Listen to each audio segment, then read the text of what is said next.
श्री स्वामी समर्थ. चला आज माझा दिवस कसा जातो या बघूया. सकाळी उठल्यावर अंथरूण वगैरे मी सगळं आवरून घेतलं. त्यानंतर घराला झाडू देखील मारून घेतला, कारण की घराची साफसफाई करणं हे एका स्त्रियेचं काम असतं, म्हणून ते करून घेतलं.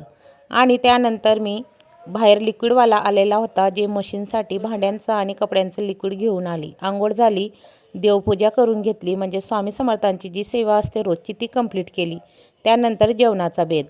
तर आज रविवार होता आणि सगळ्यांची इच्छा होती की काहीतरी घरात नॉनव्हेज बनावं म्हणून, कारण की मार्गशीर्ष महिना आताच संपलेला होता आणि एका महिन्यापासून सर्व काही घरात बंद होतं, म्हणून घरच्यांच्या इच्छा पूर्ण करण्यासाठी हे करावं लागलं. आणि मग छान थोडीशी तिखट भाजी आणि तर्रीदार मसाल्याचं खानदेशी मटणची भाजी बनवली. थोडं सुकट देखील बाजूला काढलेलं होतं. हे झाल्यावर मग जेवणाचे ताटं तयार केले आणि सगळ्यांनी एकत्र बसून जेवण केलं. सुक्कं वगैरे, भात, बाजरीची भाकर, सलाड असं सगळं सोबत घेतलं आणि सगळ्यांनी पोट भरून जेवलं. स्वयंपाक एकदम छान झालेला होता असं सगळे म्हणत होते, पण काय माहिती. आणि त्यानंतर मग पुढची रूटीन सुरू झाली. किचन एकदम गजबज झालेलं होतं. आता ते साफ करायचं होतं. मग अगोदर सगळं नीटनेटकेपणाने किचन साफ करून घेतलं. आणि नॉनव्हेज म्हटल्यावर घरात भरपूर काही भांडी निघतात, तर सगळे भांडे देखील स्वच्छ करून घेतले.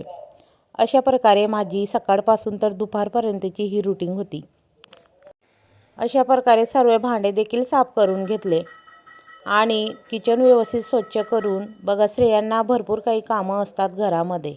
स्वयंपाक करून चालत नाही, तर घराची सगळी जबाबदारी देखील घ्यावी लागते. किचन वेटा व्यवस्थित साफ करून घेतला. बरेच जण म्हणतात की स्त्रियांना काही कामं नसतात, घर, मूल आणि चूल याच्याशिवाय व्यतिरिक्त काही नसतं. पण हे ज्या लोक असं म्हणत असतील त्यांच्यासाठीच मी हा डेली रुटीनचं चॅनल ओपन केलेला आहे की स्त्रियांना घरामध्ये भरपूर काही कामं करावं लागतात. तर तुम्ही आजचा व्हिडिओ बघितलाच, तर तुम्हाला व्हिडिओ बघून मजा आली का? व्हिडिओ बघून मजा आली असेल तर चॅनलला सबस्क्राईब आणि व्हिडिओला लाईक करायला विसरू नका. चला तर मग पुन्हा भेटूया एका नवीन व्हिडिओमध्ये.